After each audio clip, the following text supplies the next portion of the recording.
Good morning, everybody. My name is Andy Bernstein, and welcome to the MAP, the Mental Health and Addiction podcast. We created the MAP to have open and honest talk about the issue that is affecting 1 in 5 Americans, mental health and addiction. It's an important topic and one that we need to bring into the light. And joining me, as always, is my esteemed co-host, the one and only Willie Drinkwater. Hello, Willie. Hello. Hello. Guten Morgen. Guten Morgen. And the great Kristen Perry Long. And, Hi-ho. Hi-ho. Time for... All right. Oh, boy. Time for roll call. Willie, who are you? Who am I? What am I doing here? As we were talking about before, I am a person in long-term recovery, 35 years. I've also been in the field of mental health and addiction for just over 32 years now. I teach for UMass Boston in the Addiction Counseling Education Program, and I have a private practice that I run out of an office up in Beverly at the Cummings Center. And you were... in the 80s, I was a stand-up comic, and I was a member of the Not Before Breakfast Big Mattress Players at WBCN, the Rock of Boston. Big Mattress Players? That's a new one. Did you jump on mattresses? No, the Not Before Breakfast Big Mattress Players. And as we always used to say at the end of the show, if the creek don't rise, if the good Lord's willing, if no one pushes the little red button, we'll do it all over tomorrow between the hours of 6 and 10. On the you big sound like the geeter with the geeter with the heater. That's We're going to take it. All right. And Chris, who are you? Chris. My name is Chris Perry Long. I am a family educator for Aware Recovery Care, which is an in-home addiction treatment program. We are located in Massachusetts, New Hampshire, Maine, Florida, and most recently Tokyo. Indianapolis.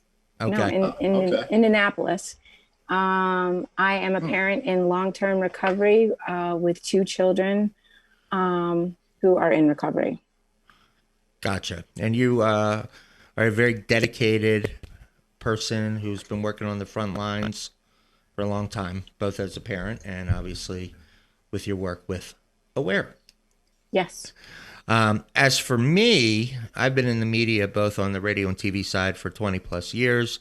I'm very passionate about helping to further the discussion about mental health and addiction, using media to do it. I first started Crosscheck Radio with former hockey player Kevin Stevens and co-created the MAP with Chris and Kimberly Walsh back in late 2019. And before we meet our guest, Maureen Kavanaugh, let's catch up on a couple news items that I thought we're going to do 2 today. Let me lie down. We just heard that there is a new dangerous street drug that is hitting America. It's called xylazine, and it's better known as Tranq, and it's a non-opioid sedative used in veterinary medicine, typically with horses. In Philadelphia, where drug overdoses have spiked to historic highs, it was present in nearly 1/3 of all fatal opioid overdoses in 2019. And a new study in the journal Injury Prevention published Wednesday suggests the opioid epidemic in the U.S. continues to evolve. We know that. It's different than ketamine, and it's an animal tranquilizer that is used effectively in human medicine, hasn't been approved by the FDA. So basically the effects are it depresses the central nervous system and respiratory systems and causes low blood pressure and a slow heart rate. And they say when it's combined with opioids, it's to create tranq dope. And so I'm bringing it up to inform people. I don't know if you guys know anything about this. Chris? I've never even heard of it. Yeah, no, it's the first time that I'm hearing of it. But again, it just goes to show that a desperate addict will take anything. It doesn't matter what the drug is if they think they can get a high off it. It's a funny story because you don't really hear about people that go into the animal and use the animal stuff. But I did have a set of brothers that were shooting horse tranquilizers for a long time. And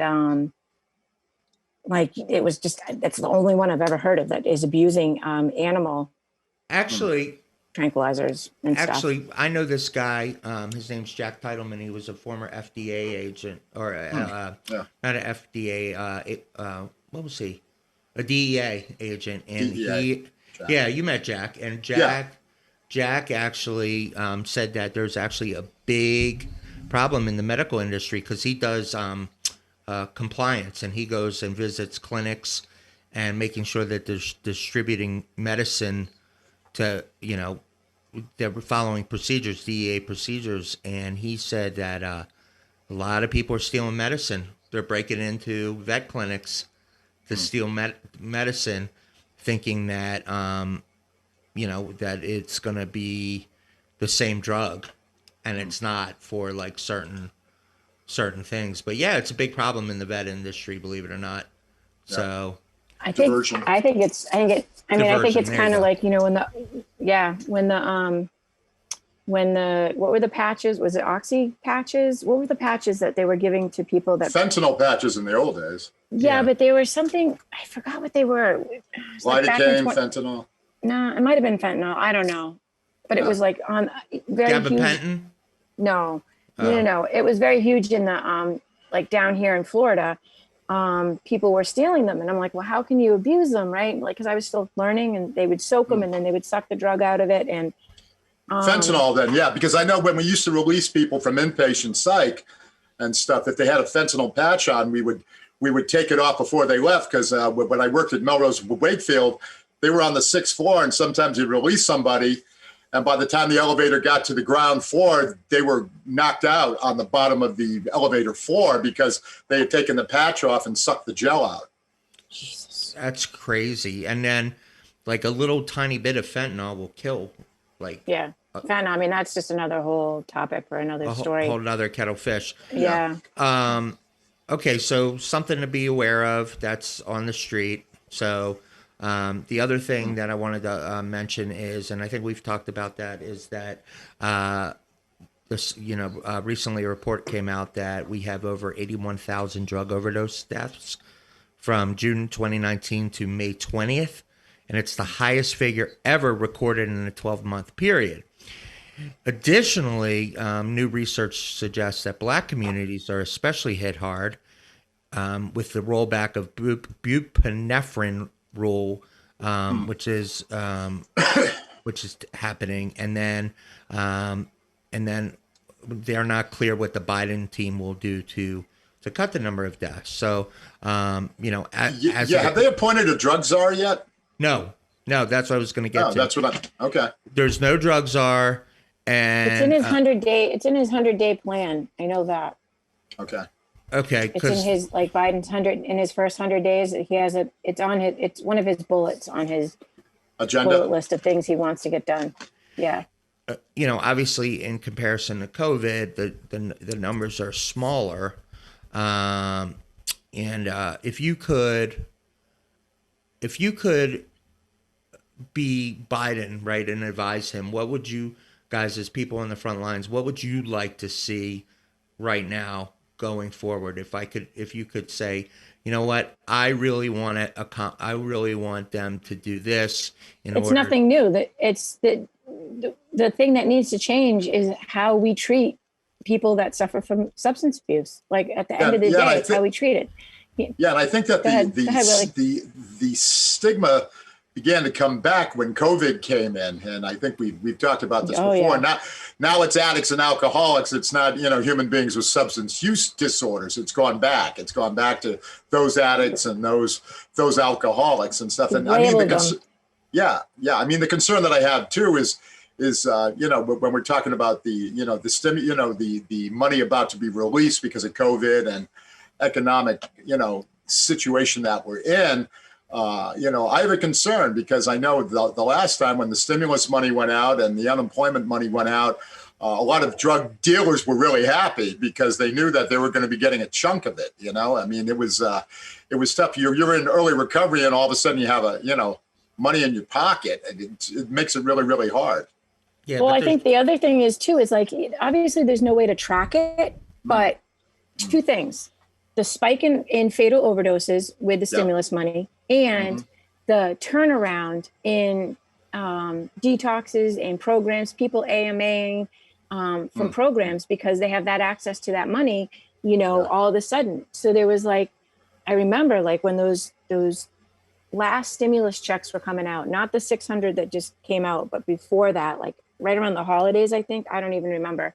Yeah. But there was this huge, and people weren't leaving individually. They were leaving after like 30 days and had moved to that next level of care. And they were living in the sober living, doing the IOP, and they were leaving in clusters.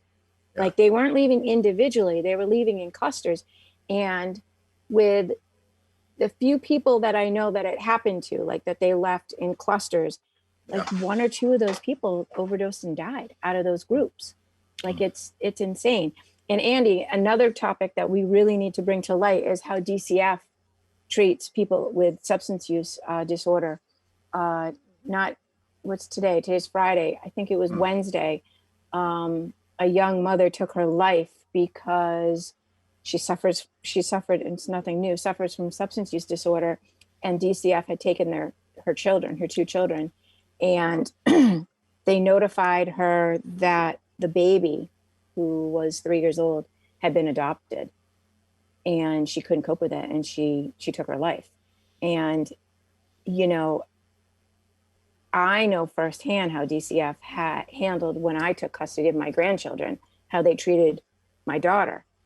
And I was, it was a long time ago, and I was still kind of unaware and on whatever, but it's still happening. Like they're DCF jaded over on there. This too.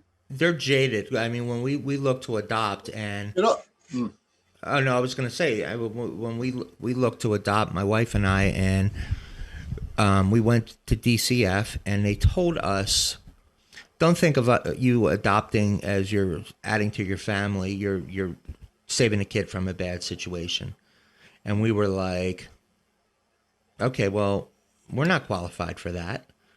We're like we don't have the tools to do that. But it was just such a negative.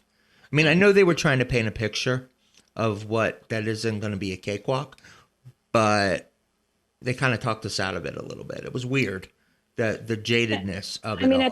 at the end of the day, let's be real. I mean, Willie can attest to this in his profession, right? DCF workers are overworked, underpaid. They have a caseload that is a ridiculous amount. There's not enough of them. There's not enough of them. Like that's just another facet of this whole disease. Like, so now there are so many children that, and Maureen will be able to speak to this as well. There are so many children that have been left behind because they've lost their parents to overdose. And we don't talk about that. Like, we don't talk about that. Another major problem too is when you get the case managers with DCF and stuff too, I mean, just because you have a degree in social work doesn't mean you know addiction. Because I've mentioned it here before. You could go undergraduate, graduate to any of the big colleges in Boston, and at both levels, you're only offered one course on addiction, and it's an elective. It isn't even a mandatory. I mean, I'm seeing advertisements now that I've been calling people out on. Is that you'll see advertisements for people to become the director of an addiction program, and it says LICSW, LMHC. Never says LADC1, the ones that actually have a known background in the addiction field. So I don't know. We're still considered like second rate among the master's level people, which really isn't fair. It's just not. But these advertisements, LICSW or LMHC, but you never see or LADC1, which means you have a master's in a behavioral health science and you've really been schooled in addiction. So that's another problem, that the education, the taking it to the respect of the profession. Well, even Harvard Medical School, up until a few years ago, you could go 4 years at Harvard Medical School, and they only offered you one 20-hour course on mental health and addiction, and it wasn't even required. It was an elective. Yet anyone with an MD after their name can write anything that's psychoactive. How does that work? So once everybody starts to get the vaccine and things come back to normal, Chris, I think you've mentioned this before, it's going to be an S storm of depression and PTSD and overdoses and suicides. I mean, would you agree with that after because of the way people have gone through this, and it's happening now. Do you agree? Like it would. Oh yeah. Yeah, I mean, It's I'm gonna getting get worse. clients that are bouncing inpatient now from anxiety over COVID and over the politics that's going on in the country. I mean, you know, my numbers have shot up for people that I have to refer to inpatient and to detox. What about you, Chris? Are you seeing? Oh, the cases that we're seeing. So in Massachusetts, we just became officially opened in September, and our cases we already have 100, I believe, over 100 people in our program, fluctuating like Right. it's crazy. I mean, we have more than 100, but the mental health is more primary than the substance use, and you know, there's nowhere for them to go. Like, you know, you send somebody to, I'm not going to mention any names, but they give them 5 to 7 days to stabilize, you know, for their mental health. And then they cut them loose. And then it's like, come on, we know that's not enough. Like, first of all, medicine is not, it's not going to be in their system to really show how it is affecting them. I mean, Willie, we have a mutual client that, you know, that they're not stable, and you know, society keeps throwing curveballs and uncertainties, and they're mentally not mature. So now you're throwing a medicine on them that in their head is supposed to make them feel better, but there's no follow through. Like there's no, you know, well, I mean, that's across continuum of care. Yeah, I mean, that's across the board, too. I was on, I belong to the private practice colloquium of the North Shore, and I was reading last night from, you know, one of the NPCSs saying that, you know, there's such an overload of demand on both therapists and prescribers that she's actually thinking of, you know, if you want me to prescribe for you, you're going to have a therapist, which I think is common sense anyway, because sometimes, you know, the therapist should be in communication with the prescriber so you can note if there's any changes going on, if medication's changed. And, but that isn't always a mandatory, you know, like, you know, here's your prescription and hey, best of luck, you know? That's why I love Aware, because we are 52 weeks. So we see and we work with all their providers. Like that's part of what we do. We set them up with providers, but we also work with all their providers. So if there is a, you know, a change, we're on the phone with the providers, but the providers, some of them, they just don't care. Well, so care. That's a great segue because we're going to go meet Maureen in a second. Yes. She's been waiting patiently in the green room. But before we talk, but I'm going to throw this question out to you is how can we, how do you let people know that, like if we could say, you know, why do I care? Right. If I'm not impacted by this from a, personally from a personal basis or a family basis, what could you say to people who say, well, you know what, I don't have anybody who has a drug problem in my family and I don't have a drug problem, so why is this relevant to me? Because you're indirectly impacted. How so? I mean, in all areas of community and of society.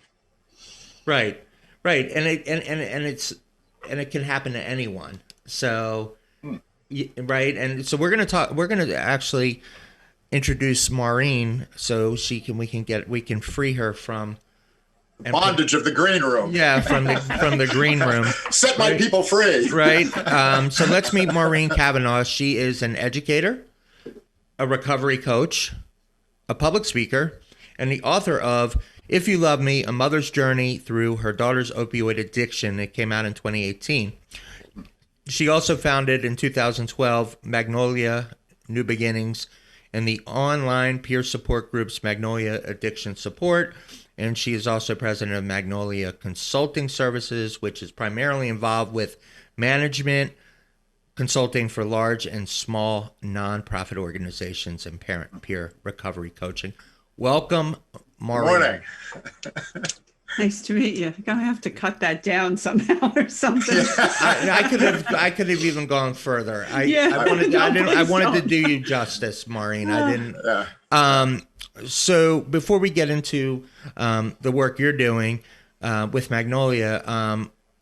Would love to hear about your story and how the book A Mother's Journey, which has gotten great reviews, by the way. Yeah, but tell us about yourself and kind of your story, if you will. Well, I'm like a lot of people, came from a whole background of addiction and alcoholism in my family, and decided that what I was going to do is move away from it, so that it wouldn't touch me anymore. Which now I know, in retrospect, looking back, you can't move away from genetics. So I was very fortunate. I think everybody in my family, I know everybody in my family had been impacted by addiction. Was either alcohol, drugs. And the people that weren't, it wasn't alcohol and drugs, it was food, it was something, and it devastated my entire family. So my thought was to get as far away from as possible from everybody. And I had 4 children, and I'm plodding along in my life. And the easiest of my 4 children started to show signs of an eating disorder. And we got right on that, and, thought that we do what we do, right? We get the right people around her. And she seemed to be getting better, but what was happening is she had gone to her first year of college, and the eating disorder was turning into a dependence on drugs and alcohol.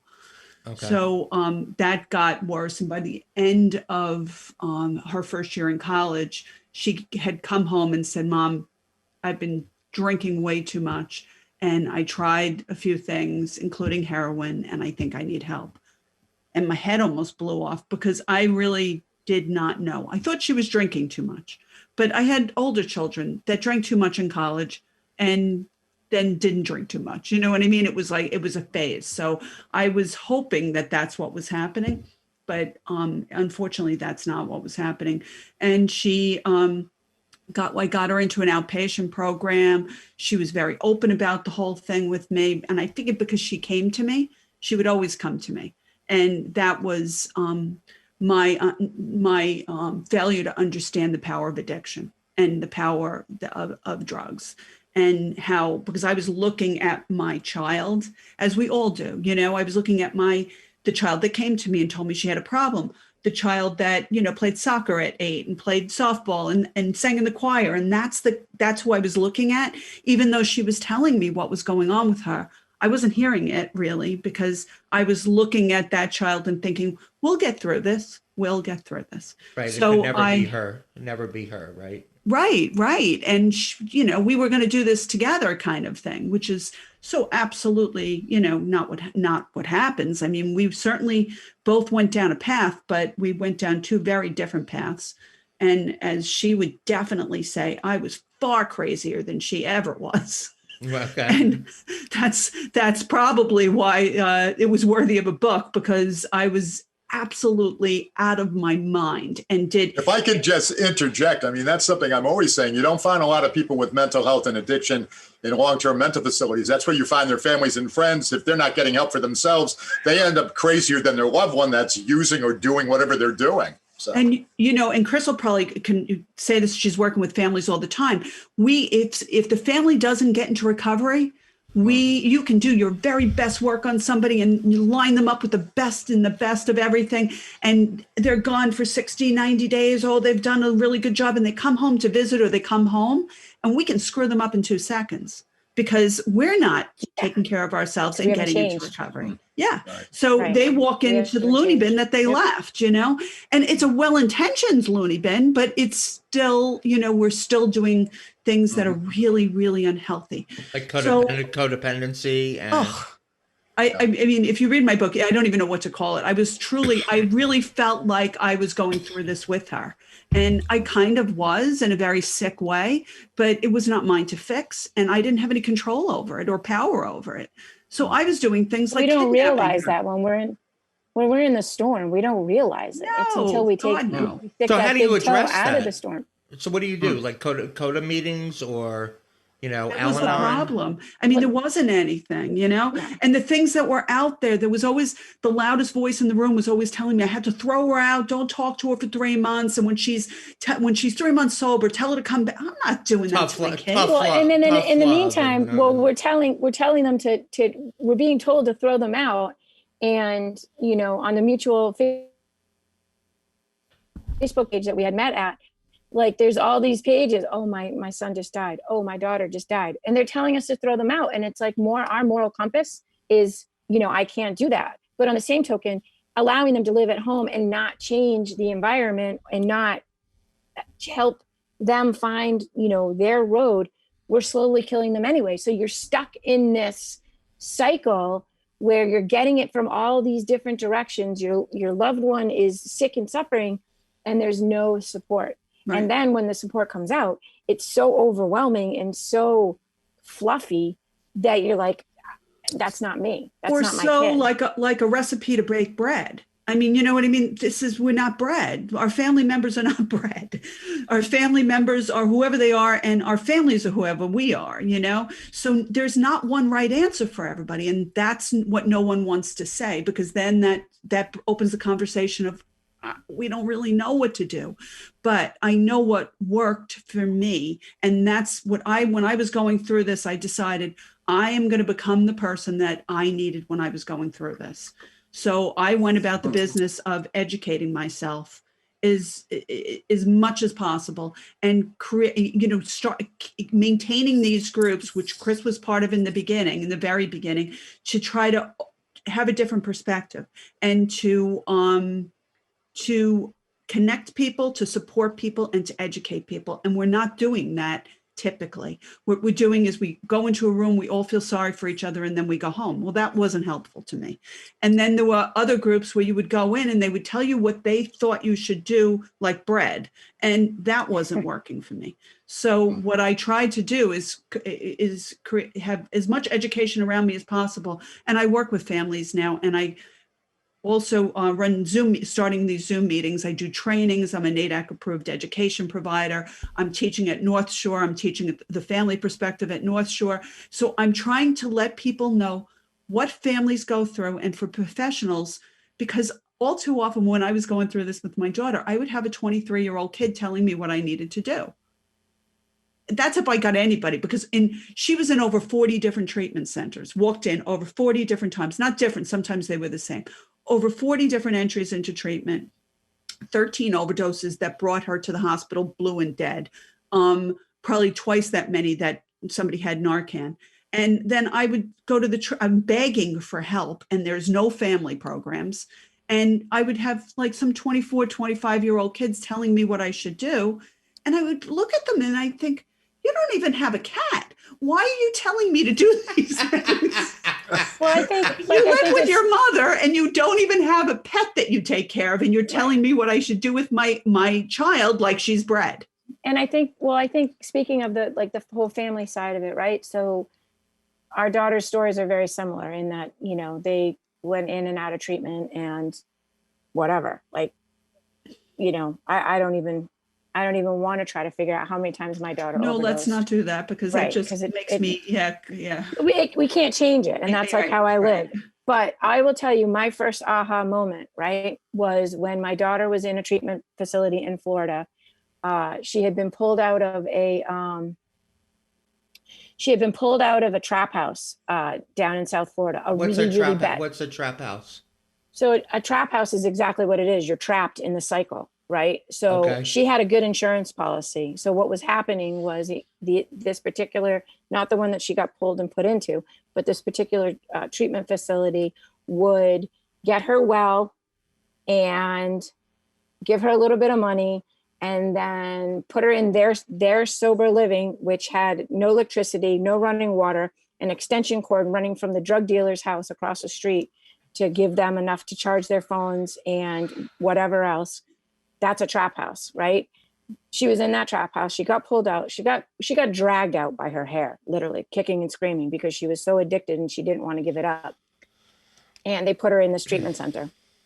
And she went in and she was like, all like typical. And I got invited down for my first family weekend. And I was like, what a waste of time. I went down. And at that point, I was kind of like in a point in my life where I thought I knew everything. Like I figured it out. Like, everybody's told me to kick my kids out. Everybody's told me to do this, and that's what I'm doing, and it's going to work. And I went and I sat in this room for a family weekend, and the therapists, they discussed the the curve and the brain and all this stuff. And it was like, it was interesting. I was picking up what they were putting down, but then they allowed the kids to speak, and the kids, it was like my first aha moment. And the kid said, hey, when I get arrested, don't come bail me out. When I go to treatment, don't buy me new socks and underwear and cigarettes. If I tell you I'm going to leave, don't be threatened by that, because that's what I'm going to do. I'm going to manipulate you to get whatever it is that I want. And as long as you manipulate me, I'm not going to deal with my problems. And I was floored, because for the first time, I felt like it was the first piece of truth, like raw, real truth. So part of this whole thing that they did with this family weekend is you get a one-on-one with a therapist and your loved one. So 5 minutes before, my daughter told me she was leaving. She's like, I'm leaving. And I'm like, okay, why? And she's like, because this isn't for me. And I was like, I was pissed. I was like, whatever. So I go in to treat this therapist appointment already with my mind made up, like, this is a waste of time. My kid's going to leave anyway. I went in like this, right, with my body language. Therapist goes, what's wrong? And I said, well, my daughter just told me that she's leaving after I leave. And she looked right at my daughter and she goes, are you leaving after your mom leaves? She's like, no, I don't know what she's talking about. I think I know which therapist you're talking about. Oh, yeah. Big, heavy set woman. Who She was badass. Adore, she was, who I adore. She's actually in the book. Yeah, she's actually. She's a badass. She's a badass. So anyway, so we did the session. I left. 2 hours later, my daughter left. But the point is that she didn't pick up. She hasn't picked up since. And how have you changed? How have both of you changed now? Because you talked about your daughter hasn't picked up. What have you done? How have you guys adjusted your behavior? You ladies have adjusted your behavior now. It was a long, long path. So, I mean, the book is my story. It's a memoir. And of course, it has her story in there too. But you can read the book and see the transformation of somebody who was just going to fix it for her, then somebody who was going to fix it with her, and then somebody who realized they couldn't fix it and they needed to fix themselves. So, I mean, I think that's really what the book's about. Of your transformation. Yes. I mean, that's your transformation. Yep. But you also see through the book, you know, her ability, when allowed to fix herself, happens. So, you know, in counseling families, and it's not counseling because I'm not a counselor, but in our education that Aware provides, you know, it's allowing the families to recognize that they can't fix their loved ones. Like, that's a really big pill to swallow. I didn't cause it. I can't control it. I can't control it. And I can't cure it.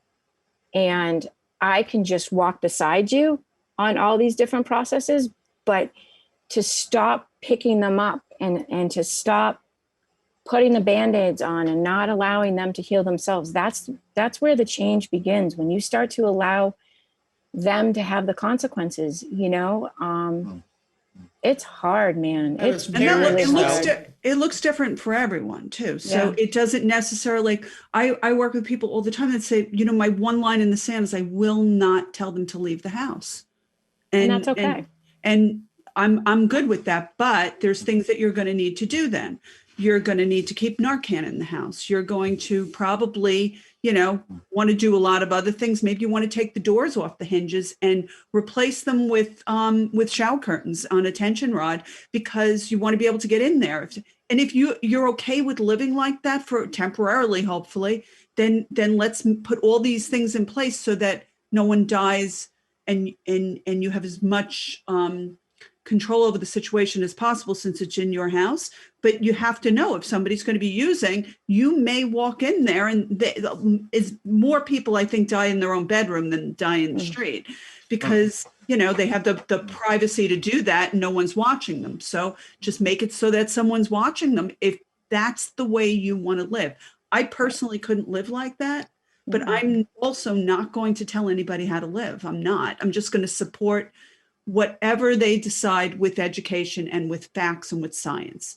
So that's kind of what the Magnolia, the trainings I do and the meetings that I do look like. We start out with 20 minutes, 20-minute module on something related to family recovery. So maybe it's post-acute withdrawal syndrome we talk about for 20 minutes. Then we have a meeting, and then we end it with some kind of self-care that somebody can take with them into the rest of their week. So it may be meditation and then some information on how to find other meditations, but whatever it is, that's kind of the format of our meetings. And we just started them not too long ago, and they've been really going well because I think that's what I needed. I know what I needed. So I try to share now that I'm out of this for the last 3.5 years, almost 4 years, thank God, that I have the space in my head to be able to take 1 million classes, to get my counseling license, to do all these things. So I'm trying really hard to change things. I mean, my next plan is I apply to PhD programs because in policy, because one of my master's degrees is in policy, and I want things to change. We're not taking care of our families. We're not doing what we need to be doing. We're not offering people the very simple things that they needed for a very long time. Magnolia New Beginnings, up until recently, because of how difficult it's been with donations, provided sober living scholarships as part of the nonprofit in a very kind of in the box way. It had to be referred from drug court, Department of Corrections, or a mass health treatment center, one person in the treatment center, usually the clinical director, who knew that this person had been there maybe 17 times. And this was their 18th time walking in, and everybody's like, what happened to John? He's a totally different person. You know, that feeling of that shift. And then on top of that, if not for this scholarship, this person would be going to the street because we have no place else to put them. So those are the people that we gave scholarships to. Yeah, let me back up for a second. When you know, from a parenting standpoint, because I know this from a parent perspective, it couldn't have been easy to change behavior, right? In the way that, right? So my question is how prevalent is denial in all of this? Is it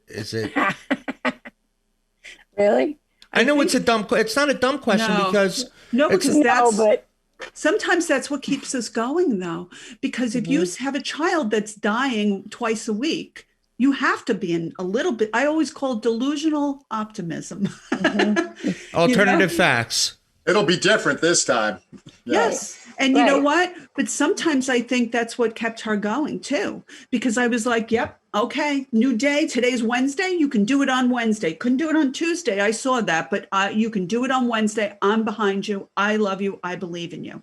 Where everybody else, I mean, people close to me started saying, Maureen, you really have to realize that this is probably not going to end well. And I was like, you don't know my daughter. You don't know me. And you don't know what's going to happen. And I think that, is part of the reason. And I know Chris did that too. She just kept coming back and coming back and coming back. And it's hard. It was hard. But what's the alternative?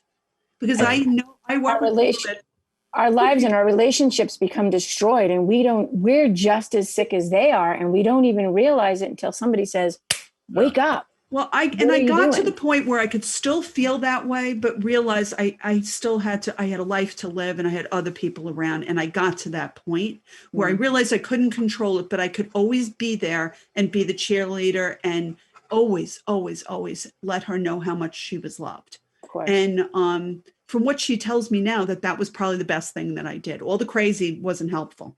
I was going to ask, so now, so you write the book and I'm assuming these are the things you cover in the book. She was 3 days out of her last treatment center when the book went to the publisher. So when the book left my hands, I should say. I had a literary agent that was, okay. So when the book left my hands, she was 3 days out. I had no reason to believe really that was the last time. It looked no different than a lot of the other times she left treatment. What stuck this time? It's cumulative, and we know that. And I always tell people they wasted another 6 months, or No, it all builds on it. It's the journey, the process of it, And right? Like that is so important because, I mean, it does with all of us, right? It did with my recovery. I'm a totally different person than I was 10 years ago. I In mean, every way. you just don't know what's going to hit. You know, I mean, I always tell the story about a colleague of mine who went through 171 documented detoxes before he got sober. And if you ask him what was so different about 171 as opposed to the first 170, he'd say, well, you know, I think I got to a point where I was actually hearing what people were saying to me. You know, when you get pain's a great motivator. When there's more pain in not getting into recovery, you know, I mean, it takes oftentimes I'll say to someone, you know, if you could put 10% of the energy into your recovery that you did in keeping it going, then you'd have it made. but you have to want that. But yeah, you have to want it. But that's also you, Willie, and your experiences as a parent. It's a very different experience because we haven't experienced the pain that our loved ones have gone through, that our kids are going through. And it goes against, and I think like, I know, like when I tell parents that, like, you know, it goes against our moral compass that we can't fix our kids. Like that's, you know, these are our babies. We're supposed to be able to take them to the doctors. We're supposed to be able to, you know, nurse them back, and we can't. And, you know, I think one of the things that I always say, you know, I'm like, are you behind your kid pushing them into treatment? Are you in front of them pulling them into treatment? Have you tried walking beside them, you know, and seeing where it goes? And, you know, watching the transformation of allowing, you know, people to do that it's hard. It's really hard. And like, I know, you know, when my daughter walked out of treatment, I figured, you know, here we go again. I'm going to get can you send me $5? Can you buy me a pizza? Can you, you know, that kind of stuff. And it never happened again. Like, she struggled. Don't get me wrong. Yeah, I don't know. Who knows what the final thing, there was no final thing. There really wasn't. It just stopped. And, you know, thank God it stopped. But I always tell people the story of the title of the book is If You Love Me. And one night she had come home after, she was doing really well, and she had a group of friends, and she was living in sober living after treatment. And she came home, she went out on a run, and her friends found her at 3:00 in the morning, brought her home. She comes into my house. She's sitting on the kitchen floor, and she's a mess. She's dirty. She's crying. She wants to kill herself. And then she wanted to kill me briefly. And I looked at her and I said, honey, I love you so much, and you're going to die. And she looked at me and she said, if you love me, you'd let me die. And that's where the title of the book comes from. But I think also it was when I first, I mean, I knew, but when I really, really understood how much pain she was in. How is she today? And a question is,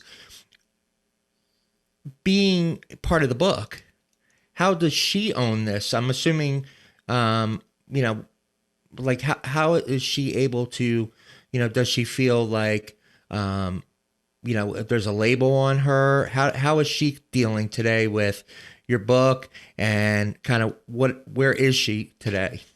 Well, she had some public things that would come up if somebody Googled her. So she always felt like, I mean, not always, but I think she feels like it's best she's better to get out in front of it with this recovery story. And I agree with her. So she talks, you know, she's spoken with me. We've done radio and all kinds of things.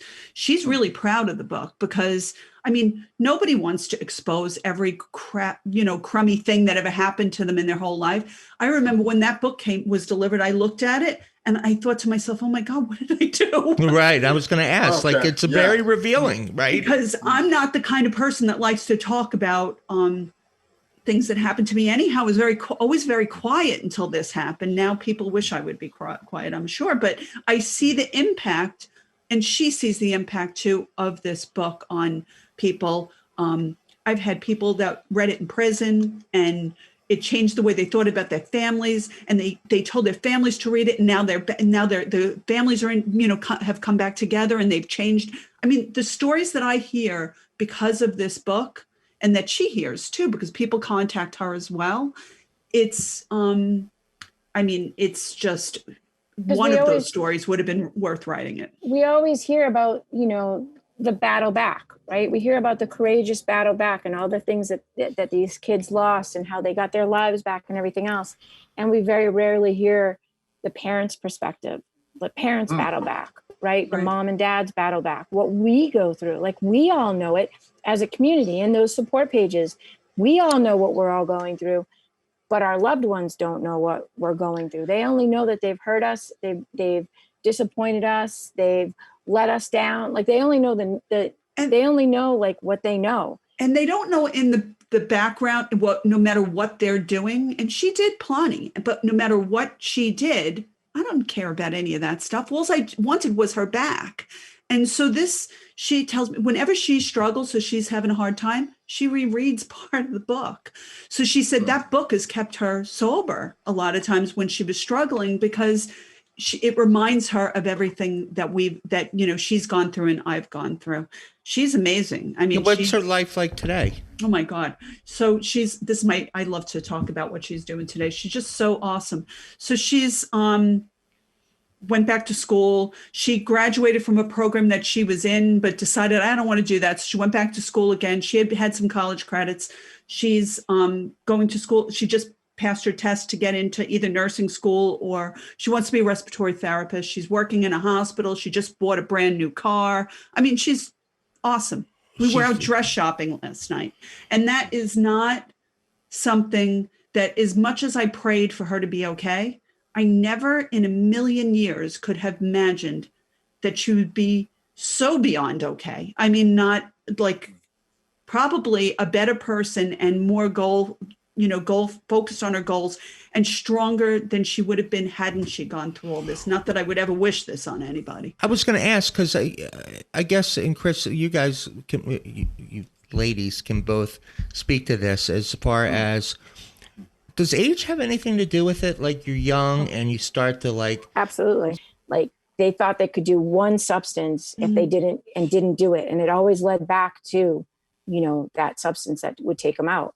So it's an interesting point, Chris, also, as you're talking about drinking and alcohol. And we know just from the numbers alone that, we're always on focus on opiates, but more people die annually from alcohol related than they do from opiates. I mean, so it's one of those things because it's legal, so to speak. And we're doing that with marijuana now too. But I mean, we know that the brain's not developed fully until about 24, 25. So I do think that the impact of that and the decision-making process, which gets, co-opted by all the drugs, and that's not their brain's not fully even able to make decisions, which is why, you can't rent a car until you're 21 or 24 or something like that. The rental car companies aren't stupid because they know that young people are not good decision makers. And guys are worse than women too, because our brains are not developed. Well, that's a whole nother subject. Right? I mean, like, I know. That's not news. That's not news. No, but I knew, like, when I was 30, right, I didn't get my act together until I was 31, right? Because I just couldn't, I couldn't process it all at 31. And then it was kind of like, all right, I don't want to do this anymore. I don't want to go out, and I don't want to be the party guy. And I think that's like that natural progression that people that don't have a problem, right, that don't have an addiction, that they go through that. But if you're doing drugs from the time you're 16, you don't go through that natural progression, and your brain doesn't develop like that. So and you're altering pathways of the brain too. Right. And I don't know if that's the case. And I've worked as a special ed teacher at the Recovery High School, and I've seen people get it. And I've seen them not go back. I actually just sat with one of them the other day. So sometimes they do get it young, I just think that's it, like, they're not bred. You know what I mean? This is just different. Everybody's different. So there's a possibility that somebody at a young age could realize this is not the path I want to go. And the consequences already have been too much. I don't want any more of them, and work really hard to not go back. How important are friends, their friends with this, like the peer pressure? Because, like, I'm seeing now, like, weed has become so acceptable right now. And so many parents I know are like, oh yeah, he smokes weed. Or he smokes weed. It's just weed. Yeah, Yeah. I like to remind people the THC levels that maybe they were exposed to and the THC levels that their children are being exposed to. And Ruth Pody from Love her. POTEE from out in Greenfield, I think her website is ruthpody.com. She's got video after video after video, but she's got a great one on there about the effects of weed on the adolescent brain. And I would encourage people to sit down and listen to that with their kid so they can Right. both learn. Do it at It's the not same time. harmless, but people are so, I see it all the time. It's like, it's so diminished. Like, oh, it's, oh, it's just weed. It's like, no, it's not your father's marijuana anymore. No. I mean, the stuff that we had in the 70s compared to now, I mean, the stuff now is 100 to 500 times stronger in levels of THC. Right. I mean, I get the clients that, well, I smoke for anxiety, and it's like, oh, okay. I mean, I meet people where they're at. I try not to leave them there and stuff. But, I mean, oftentimes what happens is they find they need, increasing amounts every day in order to get through their anxiety, which is one of the tenets of addiction, increasing amounts in order to get the same desired effect. And then it's like on the days they don't smoke, they have more anxiety than the reason they were smoking in the first place. Okay, well, cannabis probably isn't a good choice for you then with your anxiety. It creates psychoses, right?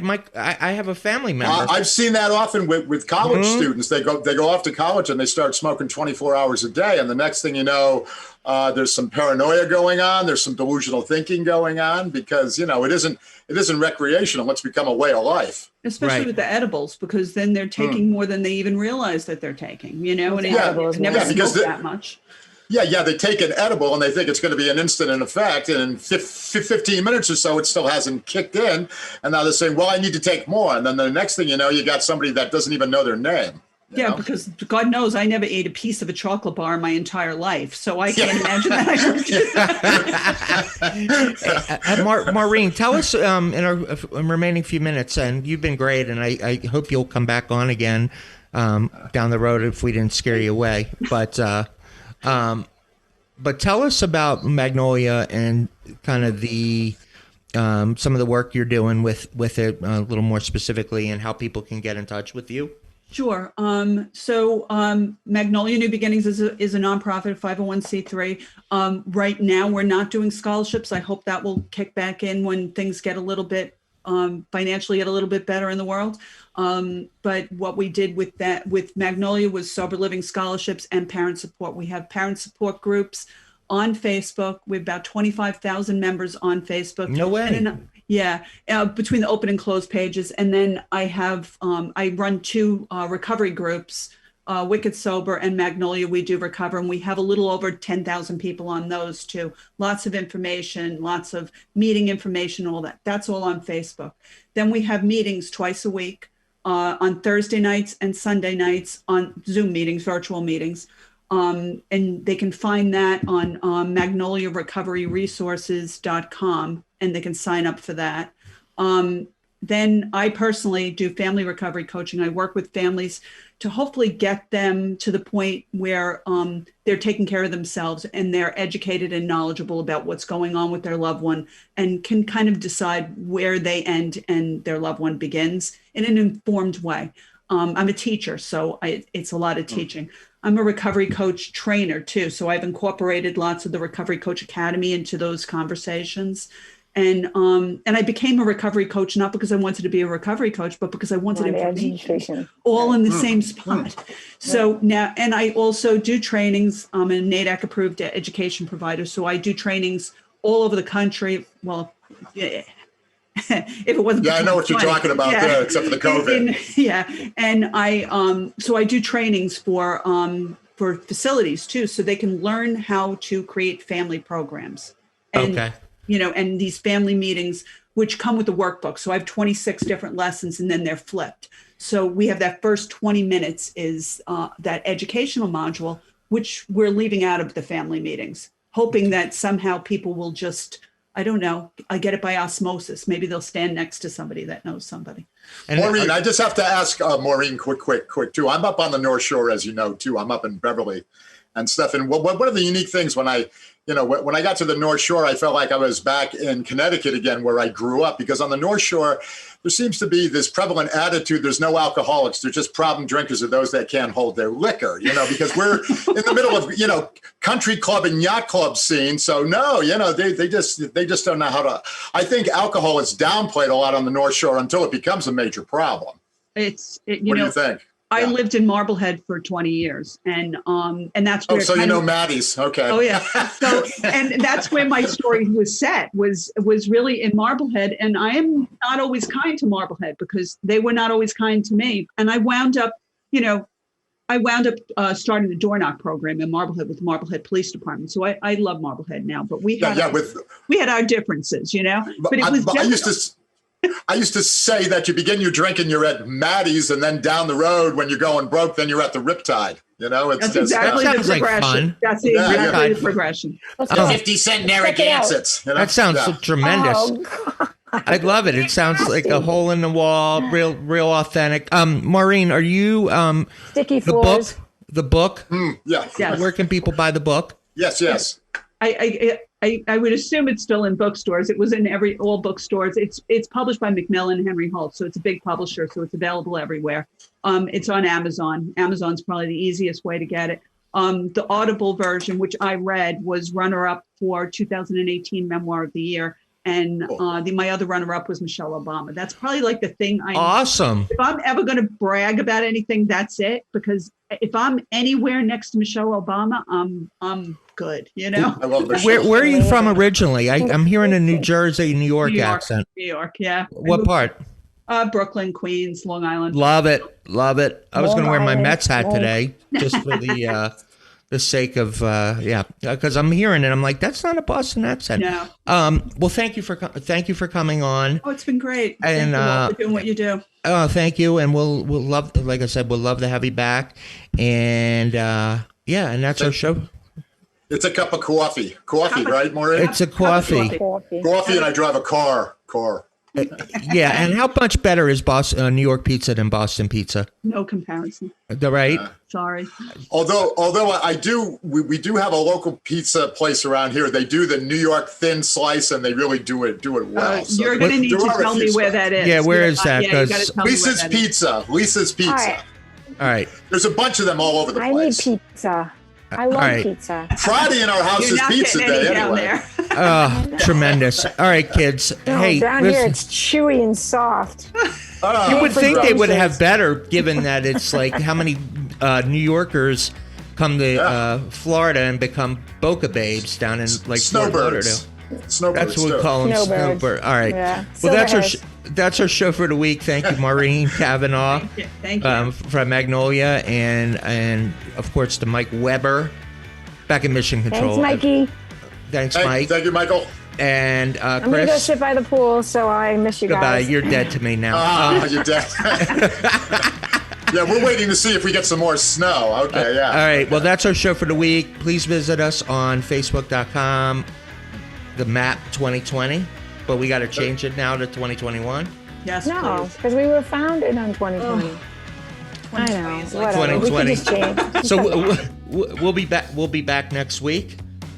Yep. I'm saying that like, maybe. Yeah, maybe. Have a good weekend, everybody. We'll All see you right, next Have a time. good weekend, all. Bye. Bye. Bye-bye now. Do up the music.